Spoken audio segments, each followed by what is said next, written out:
Olá, que alegria nós estarmos novamente aqui na nossa classe externa, na Escola Bíblica Dominical da Igreja Batista Bíblica em Valparaíso, para, com liberdade, aprendermos da Palavra de Deus. Vamos orar para que o Seu Santo Espírito fale conosco. Senhor Deus, muito obrigado, Senhor, porque estamos aqui, Senhor, porque temos liberdade, Senhor, de abrir a Sua Palavra, de aprender de Ti, Senhor. Pedimos, Senhor, que o Teu Santo Espírito, Senhor, venha falar com cada um de nós, Pai. Que o Senhor possa estar falando com a minha vida, Senhor, e com a vida de cada uma das irmãs que está ouvindo essa lição agora, Senhor. Abençoa, Senhor, para que possamos ser transformadas, Senhor, no nosso viver, conhecendo mais quem Tu és. É isso que eu te peço, em nome de Jesus. Amém. Bem, nós temos tido nossas aulas presenciais já na nossa igreja, e eu tenho também gravado essas aulas para que as pessoas que estão impedidas por algum motivo de estar indo à igreja ou outras que não são da nossa igreja, não frequentam a nossa igreja, também possam acompanhar esses estudos. Mas se você pertence à nossa igreja, lá à nossa classe Esther, eu espero que logo você possa estar de volta e assistir nossas aulas presenciais. É muito bom nós podermos estar olhando umas para as outras, né? Quando estamos compartilhando a palavra de Deus. E eu espero que você possa também poder estar conosco lá na nossa igreja. Eu quero hoje começar com vocês um novo estudo. Nós concluímos a semana passada um estudo sobre as mulheres sábias, em que nós falamos sobre o livro de Provérbios e toda a sabedoria que o livro de Provérbios pode nos trazer. E hoje eu gostaria de começar um novo estudo com vocês e nós vamos olhar para um livro específico da Palavra de Deus que nos traz uma história muito preciosa e que com certeza cumpre aquilo que é de mais importante que a Palavra de Deus traz, que é o conhecimento sobre o próprio Deus. Nós vamos aprender mais sobre quem é esse Deus a quem nós servirmos. E nós vamos fazer isso olhando para o livro de Jonas. Nós, desde pequenininho, na Escola Bíblica Dominical, nós estudamos muito sobre a vida de Jonas. Nós escutamos muito a história de Jonas, principalmente porque ela é uma história muito chamativa, quando fala de um grande peixe que engole um homem. No entanto, nós que agora já estamos adultos, precisamos olhar para o livro de Jonas e ver mais do que o grande peixe. Nós precisamos olhar para os detalhes que a vida de Jonas tão bem revela sobre o nosso Deus. E para isso, nós vamos pedir a ajuda de alguns estudiosos que escreveram livros interessantes sobre a vida de Jonas. Nós vamos estar, claro que olhando para a palavra de Deus, versículo a versículo, vendo o que o livro de Jonas nos traz, e esse olhar vai ser aperfeiçoado, né, através dos estudos de 3 homens, de Timothy Keller, que escreveu um livro sobre Jonas, cujo título é O Profeta Pródigo, Jonas e o Mistério da Misericórdia de Deus. Nós também vamos ver alguns detalhes no livro de Hernandes Dias Lopes, Jonas, um homem que preferiu morrer a obedecer a Deus. E também o livro de Augusto Nicodemos, A Compaixão de Deus, a mensagem de Jonas para a igreja de hoje. Então, pegando um pouquinho de cada um desses livros, né, e eu recomendo que você os leia completamente, nós vamos poder ampliar o nosso olhar sobre essa história que muitos de nós conhecem. Então eu gostaria que você, neste momento, parasse para pensar comigo por que nós vamos olhar para esse livro de Jonas, né? A primeira coisa, como eu já citei, é que ele é um livro que nos ensina muito sobre Deus. Apesar de alguns acreditarem que o personagem principal dessa história é a baleia, né, ou o grande peixe, afinal de contas é isso que nós mais vimos quando éramos criança, ou mesmo acreditar que o personagem principal dessa história é Jonas, afinal o livro tem até o nome dele, nós vamos ver que o personagem principal de toda essa história é Deus. Deus é quem age, Deus é quem manda, Deus é quem trabalha com as circunstâncias para que a sua vontade se cumpra.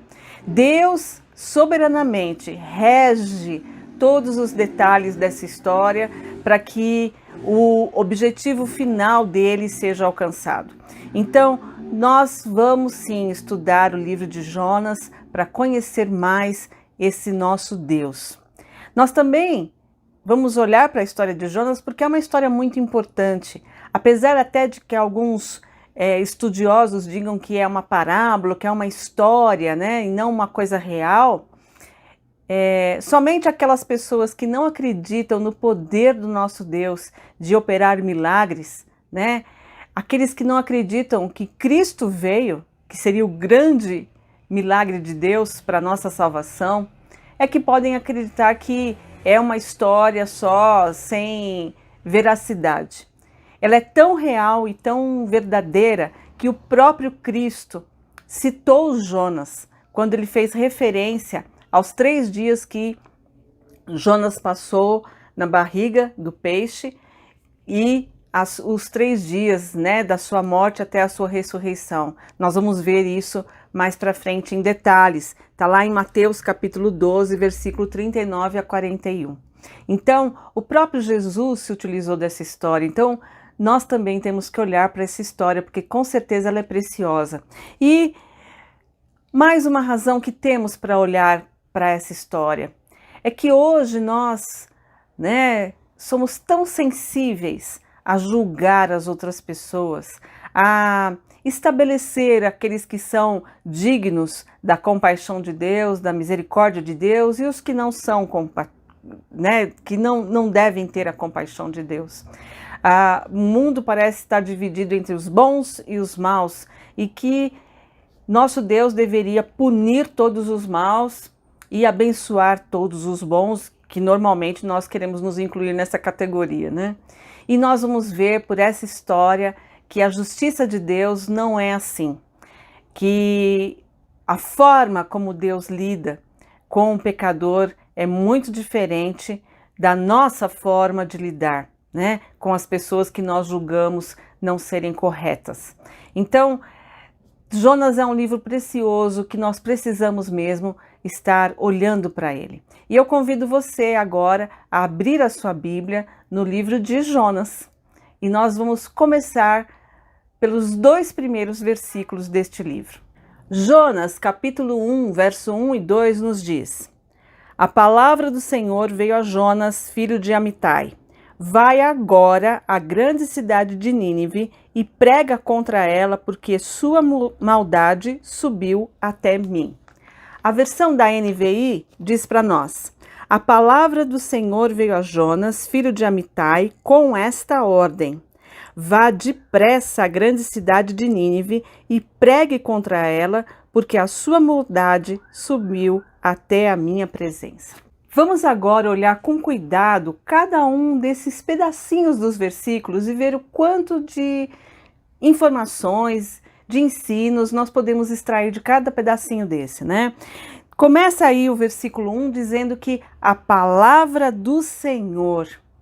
A palavra do Senhor. É muito interessante que o livro comece falando já de cara sobre o Senhor. Quem começa essa história é a palavra do Senhor. O Senhor decide falar com Jonas e tudo começa a partir do Senhor. Deus como personagem principal, não Jonas, não o peixe grande, mas é a palavra do Senhor que vem a Jonas. Ele falava com os seus profetas, né? E ele vem a Jonas, filho de Amitai, falar com ele. É ele quem fala, ele é quem ordena, ele é quem vai agir durante toda essa história. E por isso que o livro de Jonas, em todo ele, nós vamos ver permeado mesmo a soberania de Deus. Deus como aquele que rege todas as coisas, né? E por isso que tudo começa pela palavra de Deus. Assim como a criação, né? Ela não começou com haja luz e houve luz, tudo se inicia em Deus. Nossa vida também se inicia em Deus. E aqui, a palavra do Senhor é quem começou essa história de Jonas. Veio a quem? A Jonas, que era filho de Amitai. Essa é a única informação que esse início do livro de Jonas apresenta. Alguns estudiosos mostram que, na verdade, o público leitor, né, a quem depois iria ler esse livro de Jonas, já conhecia Jonas. Jonas era alguém conhecido. Ele foi profeta na época de Jeroboão II, né, do reinado de Jeroboão II. E ele foi contemporâneo de outros dois profetas, Amós e Oséias. É interessante como nós olhamos muitas vezes para a Bíblia e porque os livros eles vão indo assim um atrás do outro, nós ficamos com a ideia de que termina um e aí aparece o outro, né? Termina, mas não. Jonas, Oséias e Amós são profetas contemporâneos. E é interessante nós observarmos que Amós e Oséias, eles falam sobre a infidelidade, a injustiça, né, do reinado, do que estava acontecendo em Israel, coisa que não acontece com Jonas. Jonas vivia em Gat-Efer, na tribo de Zebulon, no norte de Israel, e nós sabemos que ele era galileu. Tudo isso, todas essas informações, né, se encontram em 2 Reis, capítulo 14, dos versos 25 a 28. Foi ele que restabeleceu o território de Israel, desde Lebo-Amate até o mar de Arabá, conforme o Senhor, Deus de Israel, havia falado por meio de seu servo Jonas, filho do profeta Amitai de Gat-Efer. Porque o Senhor viu como o sofrimento de Israel era severo, tanto para o escravo quanto para o livre. Não havia ninguém que socorresse Israel. O Senhor ainda não havia falado em apagar o nome de Israel de debaixo do céu. Por isso o livrou por meio de Jeroboão, filho de Jeoás. Israel vivia numa época de estabilidade, de expansão militar. Era um tempo que eles tinham se libertado da Síria. E essa profecia dessa libertação tinha sido proferida por Jonas. Então, Jonas ele era conhecido e ele aprovava essa expansão militar. Então, Jonas era tido como um nacionalista, né? Alguém que defendia Israel e que amava realmente a sua pátria, né? E ao contrário do que acontecia com Oséias e Amós, que viam a infidelidade e a injustiça. Por esse detalhe, nós vamos poder entender a posição de Jonas em relação a ir pregar, a obedecer ou não, o que a NVI até acrescenta aqui no versículo como uma ordem de Deus, né? Deus não deu uma sugestão para Jonas. Olha, seria bom se você fosse, né? Não, ele deu uma ordem a Jonas. Vá agora, vá depressa para Nínive. E nós vamos poder entender, diante desse nacionalismo de Jonas, o porquê dele ter ficado tão bravo com essa ordem que Deus deu para ele. Continuando aqui, nós vamos ver que Deus diz para ele: vá depressa à grande cidade de Nínive. Vá depressa, não perca tempo, não fique fazendo considerações, né? E nós vamos ver depois que Jonas fez tudo menos ir depressa. Ele, na verdade, fez um caminho aí muito vagaroso para poder chegar aonde Deus queria que ele chegasse. Ele não foi tão depressa assim, mas a ordem de Deus é para que ele fosse agora, para que ele fosse depressa. E que ele fosse para onde? Para Nínive. Nínive, capital da Assíria. A Assíria era uma ameaça para Israel. era o grande inimigo de Israel, era o terror, né, de Israel. E é interessante que Timothy Keller nos fala um pouco de como que a Assíria era nas suas batalhas. Nós hoje falamos muito sobre a questão da violência, né, das guerras e tal, como se realmente não são os últimos tempos, porque a violência está terrível e tal. Mas eu fiquei impressionada de ver o que o povo da Síria, como é que o povo da Síria realmente lutava. Vejam só o que Timothy Keller coloca no livro dele. Ainda mais chocante era o fato de que o Deus de Israel quisesse avisar Nínive, capital do Império Assírio, da desgraça iminente. A Assíria foi um dos impérios mais cruéis e violentos dos tempos antigos. Os reis assírios frequentemente registravam os resultados de suas vitórias militares, regozijando-se com satisfação maligna diante de planícies inteiras forradas de cadáveres e de cidades totalmente incendiadas até o chão. O imperador Salmaneser III é notório por retratar, nos mais horrendos detalhes, atos de tortura, desmembramento e decapitações de inimigos em grandes painéis de pedras esculpidos em alto relevo. A história da Assíria é tão sangrenta e sanguinária quanto ouvimos. Depois de capturar inimigos, os assírios normalmente cortavam-lhes as pernas e um braço e deixavam o outro braço para poderem cumprimentar a vítima, apertando-lhe a mão com escárnio enquanto ela morria. Olha que loucura isso! Tiravam as duas pernas, um braço, deixavam o outro para ainda segurar na mão até que a pessoa morresse, né? Forçavam os familiares das vítimas a desfilar carregando a cabeça de seus entes queridos espetadas no alto de estacas de madeira.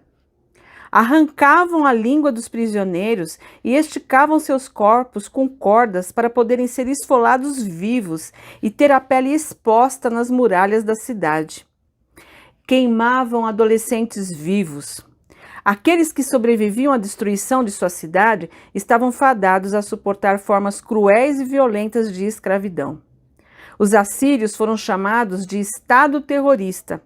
O Império Assírio começou a cobrar pesados tributos de Israel durante o reinado de Jeú, 842 a 815 a.C., e continuou a ameaçar o reino do norte durante toda a vida de Jonas.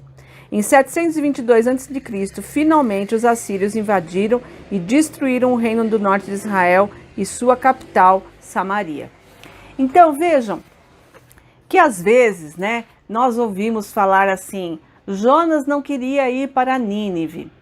E aí parece que Jonas é tão, nossa, puxa vida, Jonas não queria ir para Nínive, né? Como se fosse qualquer cidade.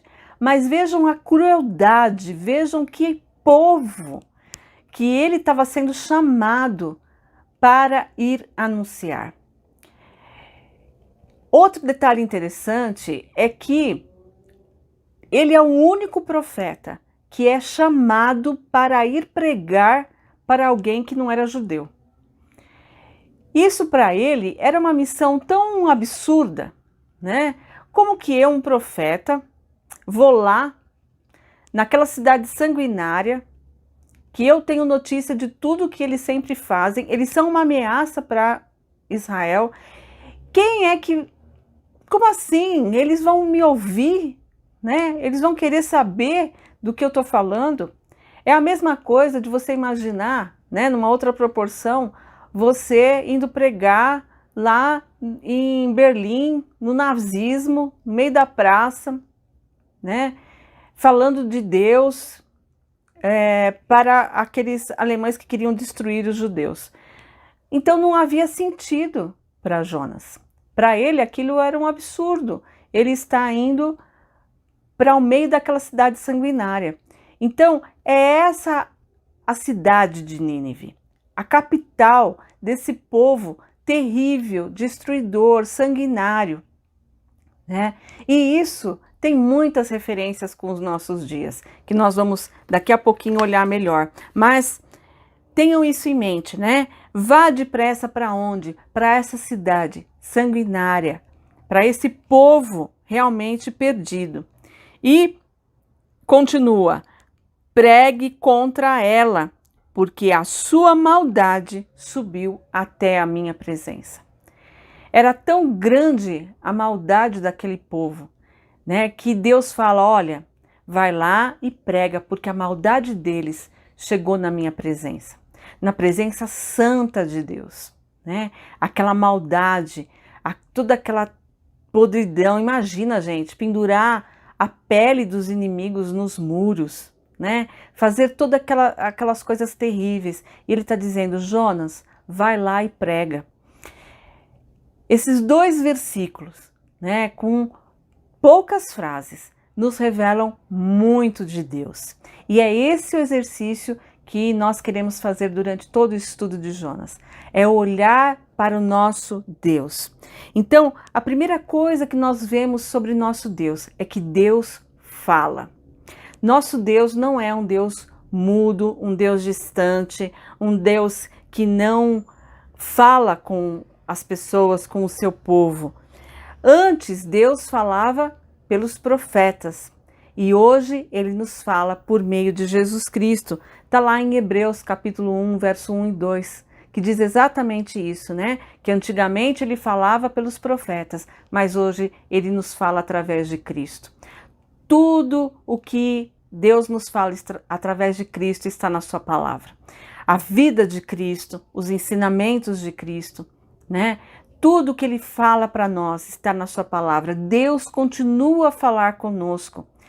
E é muito triste se você não ouvi-lo, porque ele é um Deus disposto a falar ao seu coração. Nós, os salvos, Deus ainda nos fala através do seu Espírito.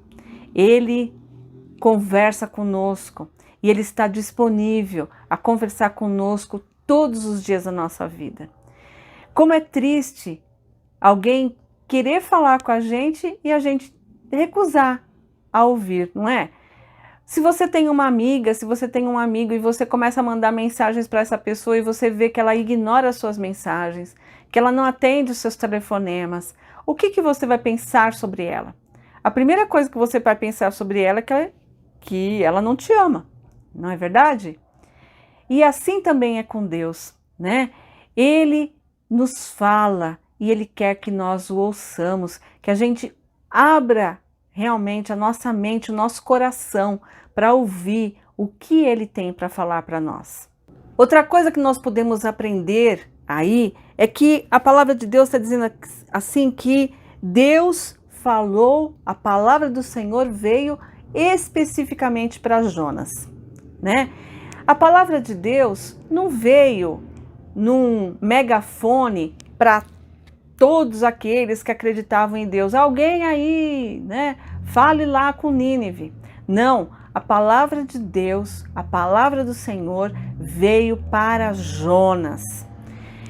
E eu gostaria que você fizesse um exercício aí. Pense assim nesse versículo. A palavra do Senhor veio, e coloque seu nome. Eu vou colocar o meu. A palavra do Senhor veio para a Laís. Deus fala pessoalmente com cada um de nós. Ele, no meio de uma mensagem que o pastor está lá pregando para uma multidão, né? É interessante, por exemplo, quando a gente assiste uma pregação na internet e se você olhar assim embaixo, você vai ver o quanto de visualizações aquela mensagem teve. Existem mensagens que são vistas por milhares de pessoas. Mas o fantástico é que se eu assisto aquela mensagem e você assiste aquela mensagem, depois nós conversamos, nós vamos ver que Deus falou de uma forma comigo e falou de outra com você. Nessa lição de hoje, eu tenho certeza que cada uma das pessoas que vão ouvi-la vão ouvir diferente, porque o Espírito do Senhor fala ao nosso coração de acordo com as nossas necessidades. Nós temos um Deus pessoal, um Deus que realmente fala individualmente conosco. Por isso a mensagem dele não é para a humanidade, né? Ele até fala com a humanidade, mas chega no nosso ouvido de uma maneira específica. E ele quer falar especificamente com você. Por isso você deve buscá-lo, porque ele quer ter um encontro com você. No meio da multidão, ele vai olhar para você. Assim como Jesus, no meio da multidão, ia lá com tantos doentes, com tantos cegos, com tantos leprosos, nós vimos várias vezes ele se dirigir a um deles, né? Nós não vemos Jesus fazendo uma cura em série. Atenção, povo, todos vocês que estão aqui estão curados, né? Nós não temos isso na palavra de Deus. Nós temos a ação de Jesus individualmente com cada um, e Deus está pronto a falar com você individualmente. Por isso, todas as vezes que você se colocar diante de Deus, seja num culto, numa mensagem, né, lá no culto na igreja, ouvindo a palavra de Deus, lendo a palavra de Deus, se pergunte: o que Deus quer falar comigo? Né? O problema é que muitas pessoas ficam, às vezes, no culto ou assistindo mensagens, pensando: nossa, isso era muito bom para o fulano ouvir, como se a mensagem tivesse vindo direcionada para alguém, né? Ou, a Laís está mandando esse recado para fulana, para ciclana. Não, Deus está falando com você. O que é que Ele está falando hoje com você? Ao final dessa lição, pegue aí o seu caderno, pegue um papel e diga: hoje Deus falou comigo isso. E escreva a lição, a ordem, a promessa, o carinho que ele fez através da palavra dele. A NVI fala de uma ordem, né? Veio esta ordem, mas independente de ter a palavra ordem, é muito clara a mensagem de Deus aqui para Jonas, dizendo: vai, né? É um verbo de comando. Deus nos dá ordens. Deus não nos dá sugestões. A palavra de Deus é repleta de ordens para nós. Ordens de santificação, ordens de missão, ide, pregai, né? O evangelho. Isso aí não é uma sugestão. Ó, se der, gente, seria bom você pregar. Está dizendo: ide, vá, né? Santificai-vos. Não é, olha, acho que vocês deveriam procurar ser um pouquinho melhor a cada dia. Não, santificai-vos, né? A palavra de Deus é muito clara. Falai a verdade com todos. Enfim, tantas ordens que nós temos na palavra de Deus. Deus, Ele nos dá ordens. Somos filhos e somos também servos de Deus. Pais dão ordens para os seus filhos, mas senhores dão ordens para os seus servos. Nós somos servos do Senhor. Por isso nós recebemos ordens do Altíssimo, do Soberano. Nós temos ordens a cumprir e nós devemos olhar para essas ordens, né? E ter um coração de servo, daquele que cumpre realmente as ordens que o Senhor tem para nós. Aqui nós vemos que Deus também diz para Jonas: vá agora. Deus é o Senhor do tempo. Ele nos dá ordens expressas para nós cumprirmos agora. É agora, não é depois, né? Não foi antes. Eu estou falando para você fazer isso agora. E você aí no seu coração pode ser que você já tenha sido tocado pelo Espírito.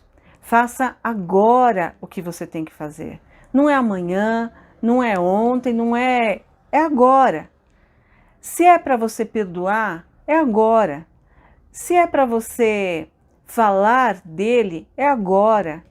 O tempo é agora. Deus é dono do tempo. E quando Ele fala com a gente, Ele fala para a gente cumprir naquele momento. Nós adiamos, nós tentamos, né, dizer: ah, não é bem assim, acho que eu não estou escutando direito. E Deus, às vezes, tem que nos mandar um outdoor para comunicar aquilo que Ele quer para nós. Agora, a palavra de Deus, né, e essa semana, uma das devocionais que nós fizemos dizia que para que nós cumpríssemos o propósito de Deus na nossa vida, né? A carreira que nos estava proposta. E alguém me perguntou, essa carreira, será que é propósitos, planos de Deus específicos ou não? E eu disse, olha, realmente Deus tem planos específicos para cada um de nós, mas existe uma carreira que está mais do que clara para a gente cumprir, que é a santificação.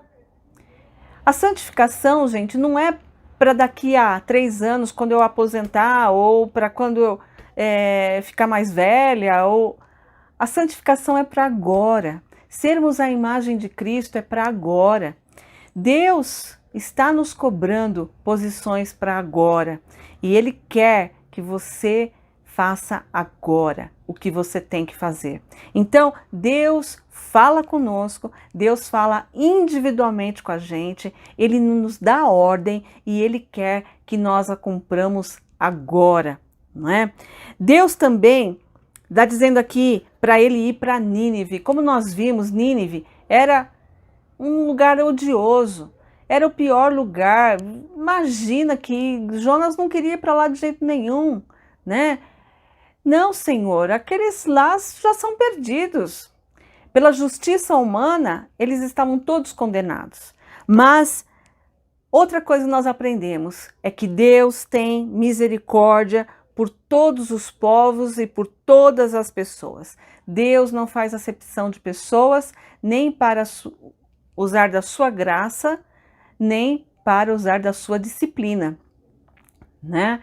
Nós vamos ver que Deus disciplinou o seu profeta, Jonas.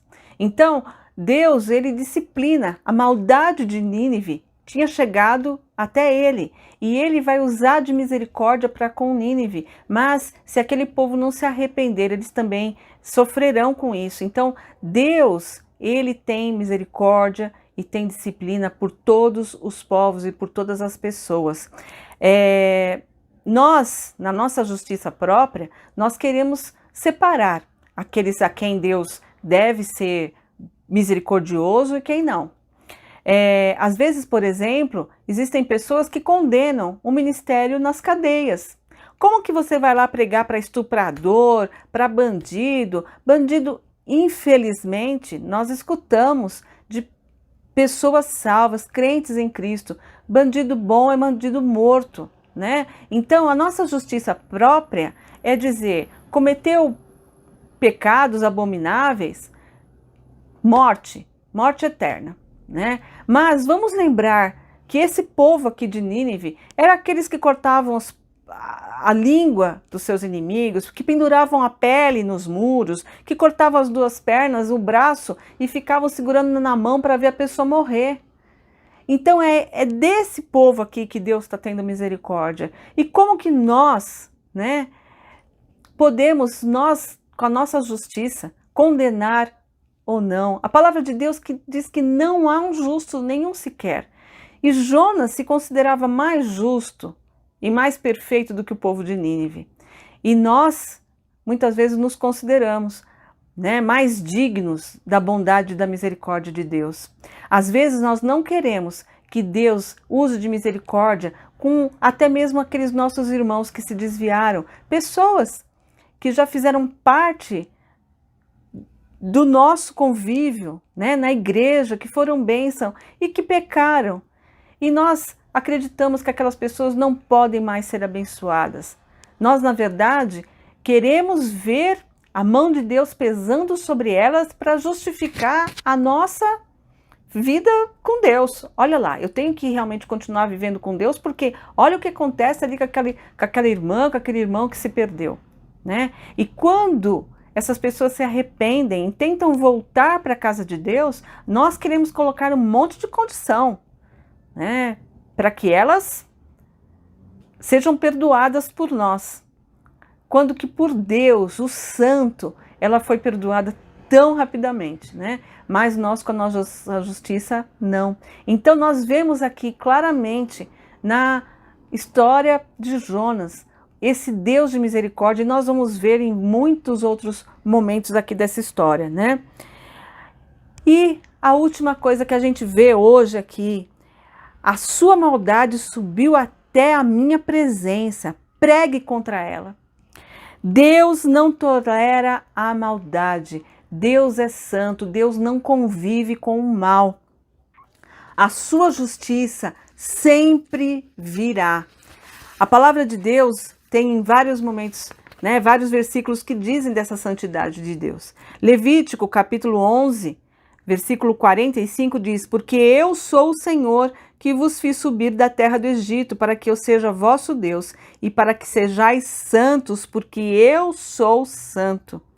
E 1 Pedro 1,16 vai repetir, essa fala: porquanto está escrito, sede santos, porque eu sou santo.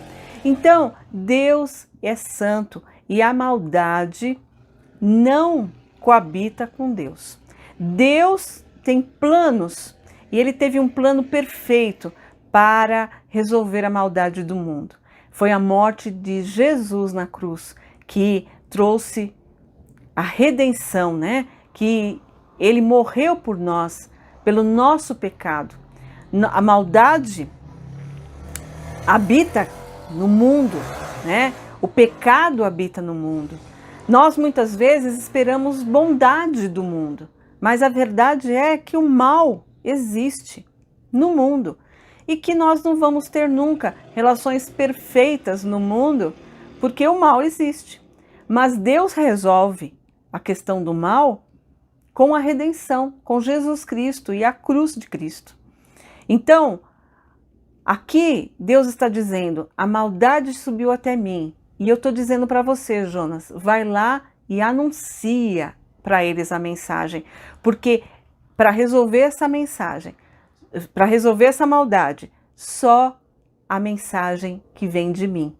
Então, nós vemos que aqui nós podemos aprender muito sobre o nosso Deus. Sobre esse Deus de misericórdia, sobre esse Deus que fala conosco, sobre esse Deus que nos dá ordens e quer ver essas ordens serem cumpridas. Que maravilha que Deus se revela para nós através das histórias que Ele deixou na sua palavra. Eu desafio você a ler o livro de Jonas. Vamos degustar o livro de Jonas, vamos aprender da palavra de Deus. E que esse Deus revele a você as ordens que Ele quer que você cumpra.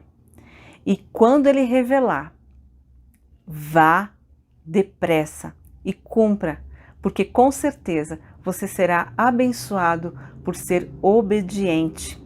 Nós vamos ver o que acontece quando nós desobedecemos e tentamos fugir das ordens que Deus nos dá. Isso nós vamos ver na semana que vem e eu espero você. Que Deus abençoe a sua semana e que a palavra de Deus possa falar ao seu coração.